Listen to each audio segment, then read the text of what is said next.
Good morning বন্ধুরা, আপনারা সবাই কেমন আছেন? আশা করি ভালো আছেন। আর আমিও অনেক ভালো আছি। তো এখানে সকালবেলায় উঠে দেখছি ভোরবেলায়, এখন বাজে প্রায় 7টা, এখনও রোদ ওঠেনি। আর কাকগুলো সব অপেক্ষা করছে যে আমি কখন উঠবো। তো কাঁয় কাঁয় করে আমার ঘুম ভাঙালো। তো ওদেরকে আমি উঠে সমস্ত বাসি কাজ করে ওদেরকে খেতে দিলাম। খেয়ে আমি চাটা খেয়ে নিয়েছি। আর এখানে দেখুন, এই গাছটা নিয়ে এসেছি আসানসোল থেকে। তো দারুণ, মানে হয়ে গেল অনেক দিন আনা। আর কি ভালো লাগছে বাইরেটাতে। তো এখানে চাটা খাওয়া আমার শেষ হয়ে গেছে। তো আজকে আমি কালকে যে কাপড়গুলো কেচেছিলাম ওগুলো আমি কালকে আর গুছাইনি। তো আজকেও কটা মেলে মেলে দিয়েছিলাম। তো কটা ভিজা আছে। তো এখানে আমি বললাম যে এখন তো ওর উঠতে দেরি আছে, তো আমি এখন ঝটপট করে কাপড়গুলো আগে গুছিয়ে নিচ্ছি। আর আজকে একটু যাওয়ার আছে ওকে নিয়ে ডক্টরের কাছে। তো ডক্টরের কাছে নাম লেখানো আছে। তো ওই জন্য আমি ঝটপট কাজগুলো করে নিচ্ছি। তো এখানে দেখুন এতগুলো কাপড় ছিল, আমার সব গুছানো হয়ে গেছে। আর এদিকে আমার সমস্ত কাজ করে পুজো করা হয়ে গেল।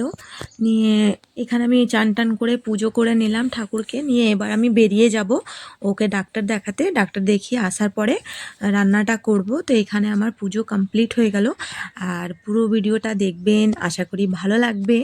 তো ডক্টরের কাছে গেছিলাম, ওর কিছুদিন ধরে শরীরটা ভালো ছিল না, যার কারণে ওকে একটু ডক্টরের কাছে নিয়ে গেছিলাম। তো এখানে আমি ডক্টরের কাছ থেকে দেখিয়ে চলে এসেছি। আর আসার পথে ওর জন্য কিছুটা ফল আর কিছু সবজি নিয়ে এলাম। তো এমনি টাইমে বেরোনো হয় না। তো সকালবেলা দেখলাম টাটকা টাটকা সব ফলগুলো মানে আছে, ভালো লাগছে দেখতে। তা আমি বললাম ডক্টর ওকে ফল খেতে বলেছে, তো কিছুটা ফল ওর জন্য নিয়ে নিলাম। আর আমার প্রচণ্ড খিদে পেয়ে গেছিলো। ও তো এখানে যেখানে ডক্টর দেখাতে নিয়ে গেছিলাম, তো এখানে ও কচুরি খেয়ে নিয়েছে। ও ও বেশিক্ষণ খিদে সহ্য করতে পারে না। আর আমি বললাম যে না, বাড়িতে আমি যেয়ে খেয়ে নেব।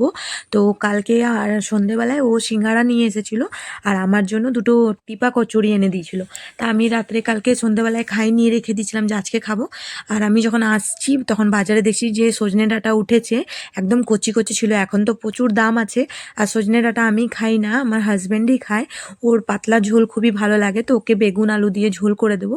আর এদিকে আমি চা বসিয়েছিলাম, আমার চাটা হয়ে গেল। আর আমি এখন চা আর কচুরিটা খেয়ে নেব। তো এখানে ও বসে আছে। ও একটু পরেই কি বলে পাবজি খেলবে নিজের। তো আমি এখানে এখন ঝটপট করে নেবো। এখন প্রায় বেজে গেছে ওই মোটামুটি বাজছে আপনার ওই 12:30 নাগাদ।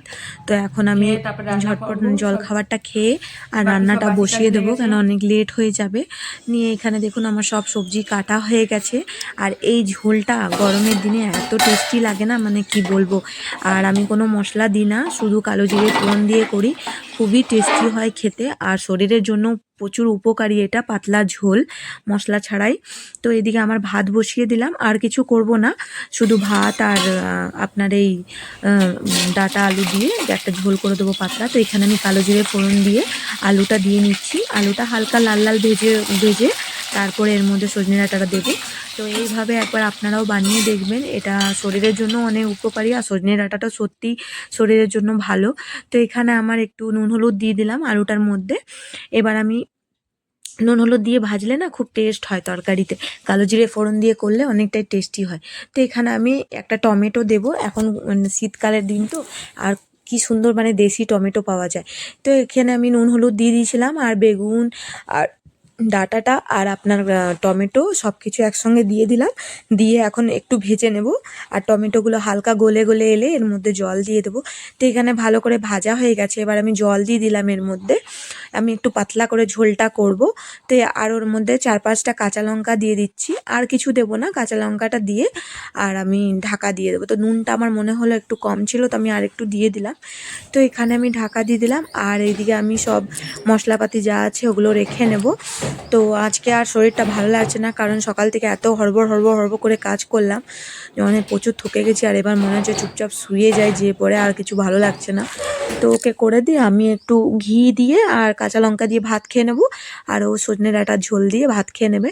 আর আমি কিছুটা মটরশুঁটি নিয়ে এসেছিলাম, তো মটরশুঁটিগুলো ছাড়িয়ে রেখে দিলে বেশি দিন থাকে। তো এখানে আমি সব এখন ছাড়িয়ে নিচ্ছি, যতক্ষণ আমার ঝোলটা আর ভাতটা হচ্ছে ততক্ষণ আমার এই কাজটা হয়ে যাবে। তো এখানে আমার রান্না কমপ্লিট হয়ে গেছে। আর আমি এবার গ্যাসটাকে পরিষ্কার করে নিলাম।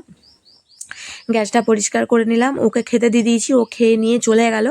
আর এবার আমার যে সকালের বাসনগুলো ধুয়েছিলাম ওইগুলো আমি গুছাবার সময় পাইনি, তখন গ্যাস ট্যাস পরিষ্কার করে নিয়েছি। আমি অল্প ভাত খেয়ে নিলাম ওর সঙ্গেই বসে, আর নিয়ে আমি এখন বাসনগুলো আর খাওয়ার যে বাসনটা ছিল ওইটাও ধুয়ে সব একসঙ্গে গুছিয়ে নিলাম, কারণ আবার পড়ে থাকবে, আবার ভাল লাগলো না, একটাই থালা ছিল তো আমি ধুয়ে নিলাম। আর আমি যে বাজার থেকে ফল নিয়ে এসেছিলাম তো ওকে একটা কমলা লেবু ছাড়িয়ে দিয়ে দিয়েছি। ও আর কিছু বললো আমি খাবো না, শুধু একটা কমলা লেবু দাও, তো ওকে আমি কমলা লেবু দিয়ে দিয়েছিলাম, ও খেয়ে চলে গেল। নিয়ে এখন আমি নিজের জন্য একটা আমাকে দিব্যি দিয়ে গেল যে তুমি শুধু আমাকে ফল দিয়ে দাও আর তুমি কিছুই খাও না। আর আমার আজকে আমি পেয়ারাটা নিজের পছন্দেরতে কিনেছি, তো পেয়ারাটা বেশ ভালো ছিল, একটু মিষ্টি ছিল। আর কিছুটা আঙুরই, এখন যা আঙুরের দাম, মানে সব কিছুরই দাম, ফলের যা দাম না, মানে কিনতে ইচ্ছে করে না। আর আমরা তো মাছ মাংস খাই না, যার জন্য একটু ফল তো খেতেই হবে। তো কেমন লাগলো আমার ভিডিওটা? ভালো লাগলে অবশ্যই একটা লাইক করবেন।